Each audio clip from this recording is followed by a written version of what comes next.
Assalamualaikum warahmatullahi wabarakatuh. Apa kabar sahabat beriman? Para nabi dan rasul diutus di muka bumi untuk menyempurnakan akidah dan moral para umatnya. Namun kompilasi para nabi tersebut telah berlalu. Beberapa temuan yang ditemukan mengungkapkan para nabi meninggalkan jejak sejarah melalui barang-barang peninggalan mereka yang masih ada hingga saat ini. Lalu apa sajakah benda-benda peninggalan para nabi tersebut? Nah, berikut 10 penemuan yang dipercaya merupakan peninggalan para nabi-nabi. Simak ulasannya dalam sajian Islam populer. Namun sebelum lanjut, mari bersama tebar syiar Islam dengan klik tombol subscribe, like, and share untuk berbagi informasi bermanfaat. Amin ya robbal alamin.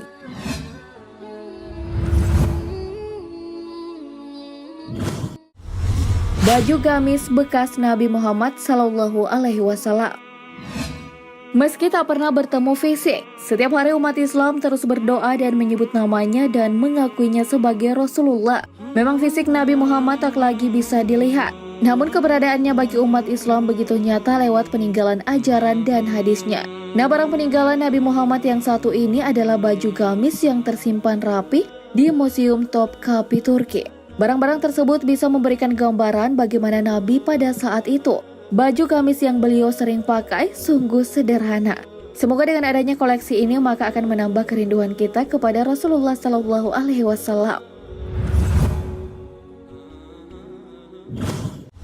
Telapak kaki Nabi Muhammad SAW yang tercetak batu. Sahabat beriman, Nabi Muhammad SAW merupakan seorang nabi dan rasul terakhir bagi umat muslim.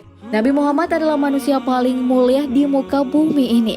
Ia diutus oleh Allah Subhanahu wa taala untuk menyetujui agama Islam. Menurut hadis riwayat Imam Ibnu Ishaq dari Sayyidina Ibnu Abbas, Rasulullah dilahirkan di Mekah pada malam yang tenang di hari Senin 12 Rabiul Awal tahun Gajah dan meninggal di Madinah pada 8 Juni 632 Masehi. Nah, hingga akhir zaman Rasulullah selalu dikenang dengan banyaknya penemuan-penemuan barang peninggalan Nabi Muhammad disimpan di Istana Topkapi, Istanbul, Turki. Salah satunya telapak kaki Nabi Muhammad SAW. Telapak kaki kanan itu tercetak saat peristiwa Mi'raj, sedangkan telapak kaki kirinya tersimpan di Masjid Al-Aqsa. Buat Anda sahabat beriman yang lagi ke Turki dan Yerusalem, sempetin ya melihat peninggalan sejarah Nabi kita?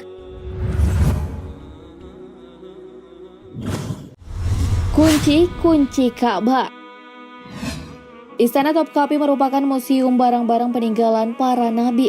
Koleksi paling penting dan bersejarah dalam Islam disimpan dalam ruang bernama Pavilion of Holy Mantle dan Holy Relic. Nah, barang-barang peninggalan tersebut diantaranya kunci Ka'bah, talang emas, kiswah, dan sebagainya. Ka'bah sendiri merupakan bangunan yang sangat penting bagi umat muslim. Suku Al-Saibah atau Bani Saibah diberi kunci-kunci untuk situs suci oleh Nabi Muhammad SAW. Dan tugas ini masih dijalankan oleh generasi Saibah hingga sekarang. Kunci Ka'bah ini memiliki wadah berupa kantong berwarna hijau dan dibordir benang berwarna emas. Kuncinya terbuat dari bahan besi sepanjang 35 cm. Namun hingga sampai saat ini kunci Ka'bah kini bentuknya telah berbeda menyesuaikan zaman. Replika kunci Ka'bah yang terbuat dari emas murni tersebut disimpan oleh kerajaan Arab atau anggota tertua dari Bani Saibah. Semoga saja kita diberi kesempatan untuk bertandang dan beribadah ke tanah suci ya sahabat beriman. Amin. Istana Nabi Daud. Baik dalam ajaran agama Islam, Kristen maupun Yahudi, Nabi Daud terkenal karena melawan Goliat alias Jalut, yang pada akhirnya pertempuran itu dimenangkan oleh Daud. Sebuah studi arkeolog menemukan bukti bahwa kerajaan Daud pernah berkuasa di daerah Israel. Iya, karena setelah memenangkan pertempuran itu, Nabi Daudlah yang menjadi Raja Israel. Bangunan tersebut merupakan bagian dari peristiwa dalam Alkitab yang dianggap dari kerajaan Daud. Beberapa petunjuk ditemukan di sekitar reruntuhan bangunan tersebut. Misalnya tulang binatang dan sisa keramik yang bisa digunakan untuk penanggalan karbon. Namun sampai saat ini keberadaan kerajaan yang disebut kerajaan Daud itu menjadi perdebatan. Tongkat Nabi Musa alaihissalam. Sahabat beriman, dalam kisah Nabi Musa alaihissalam kita mengetahui bahwa Allah Subhanahu wa taala memberikan mukjizat kepada beliau sebilah tongkat kayu. Melalui tongkat inilah Nabi Musa mengalahkan Fir'aun hingga membelah Laut Merah menjadi jalanan sehingga bisa dilewati oleh umat Bani Israel. Keberadaan tongkat tersebut tidak hanya mengundang rasa penasaran bagi umat Islam, tapi juga dari kalangan pemeluk Nasrani dan Yahudi. Sahabat beriman bisa bayangkan sendiri bila di tangan kalian ada tongkatnya Nabi Musa. Seperkasa apakah kalian saat ini? Itulah peninggalan dari Nabi Musa alaihissalam. Semua yang terjadi di muka bumi ini sudah diatur sesuai ketetapan Allah Subhanahu wa Ta'ala. Seyogianya umat manusia harus siap menghadapi Fir'aun di zaman ini dari seluruh ancaman musuh. Penemuan kapal Nabi Nuh. Nabi Nuh dalam agama Islam adalah nabi ketiga sesudah Adam dan Idris, yang merupakan keturunan 9 dari Adam. Nuh diangkat menjadi nabi sekitar tahun 3650 sebelum Masehi. Nabi Nuh adalah seorang rasul yang diceritakan dalam Taurat, Alkitab, dan Al-Quran. Adapun peninggalan beliau adalah penemuan kapalnya. Sisa-sisa perahu Nabi Nuh ditemukan di ketinggian 13.000 kaki atau sekitar 3,9 km di sebuah gunung di Turki. Kelompok peneliti dari Cina inilah yang tergabung dalam Noah's Ark Minister International yang berhasil menemukan sisa-sisa perahu Nabi Nuh di Gunung Agri atau Ararat di Turki. Para peneliti ini pun berhasil masuk ke dalam perahu tersebut dan mengambil foto dari beberapa spesimen. Wah, keren ya! Tabut Perjanjian Nabi Musa alaihissalam. Institut Pencarian Arkeolog Alkitab atau BASE yang berbasis di Amerika Serikat mengumumkan bahwa penelitiannya diduga telah menemukan lokasi peninggalan Alkitab yang berisi 10 perintah Allah yang diwahyukan kepada Nabi Musa.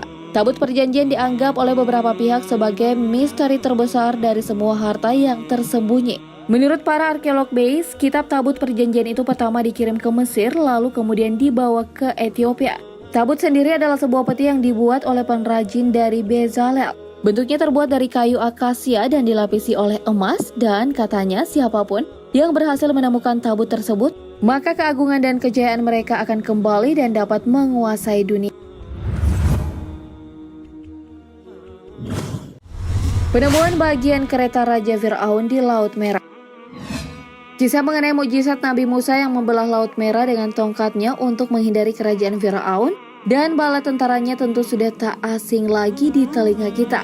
Seorang arkeolog bernama Ron Wyatt pada akhir tahun 1998 menyatakan bahwa dirinya telah menemukan beberapa bangkai roda kereta tempur kuno di dasar Laut Merah. Menurutnya mungkin ini merupakan bangkai kereta tempur Fir'aun yang tenggelam di Lautan Merah ketika mengejar Nabi Musa bersama para pengikutnya.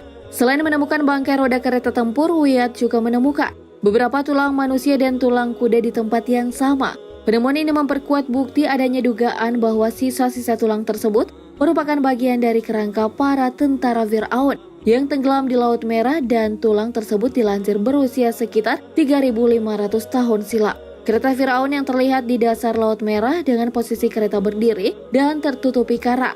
Apabila karangnya dibongkar dan dilihat dari jarak dekat, maka akan terlihat jelas poros roda kereta kudanya. Benar-benar penemuan yang bersejarah. Pedang Nabi Muhammad SAW. Sahabat beriman, kalau benda berupa pedang ini merupakan senjata yang sering digunakan oleh Nabi Muhammad SAW ketika melawan musuhnya di beberapa tempat. Yang paling populer adalah perang Al-Matur, pedang yang dimiliki beliau sebelum menerima wahyu pertama di Mekah. Panjangnya sekitar 100 cm, pegangannya terbuat dari emas berbentuk 2 kepala ular. Ini merupakan pedang peninggalan beliau yang dimuseumkan di Museum Topkapi, Istanbul, Turki. Candi Borobudur peninggalan Nabi Sulaiman alaihissalam. Ketika Anda mendengar kalimat barusan, Anda mungkin sedikit bingung kan? Apakah benar Nabi Sulaiman diturunkan di Indonesia? Penasaran kan? Jika kita melihat sejarah Candi Borobudur dilansir merupakan peninggalan Nabi Sulaiman alaihissalam. Kiai Haji Fahmi Bahsyah, seorang matematikawan Islam, telah menemukan fakta sejarahnya. Fahmi menyebutkan Nabi Sulaiman sendiri telah menunjukkan nama seperti orang Jawa yang diawali oleh Su. Dari 25 nabi, hanya Nabi Sulaiman yang berawalan Su. Selain itu, negeri Sabah seperti yang disebut dalam Al-Quran ada di Indonesia, yaitu Wonosobo. Bangunan yang tidak terselesaikan oleh para jin karena mengetahui Sulaiman wafat di Borobudur, terdapat bangunan yang belum tuntas. Tempat berkumpulnya Ratu Sabah dan masih banyak lagi. Tak banyak orang yang mempercayainya, wallahu a'lam, hanya Allah yang mengetahui. Sahabat beriman, seperti itulah penemuan-penemuan yang dipercaya merupakan peninggalan para nabi-nabi. Bagaimana? Tentu penemuan peninggalan sejarah para nabi tersebut membawa kesan sendiri kan? Segala yang baik datangnya dari Allah Subhanahu wa Ta'ala, dan segala hilaf mohon dimaafkan. Mari membangun channel Islam Populer dengan klik tombol subscribe, like, dan share untuk berbagi informasi bermanfaat. Amin ya robbal alamin. Wassalamualaikum warahmatullahi wabarakatuh.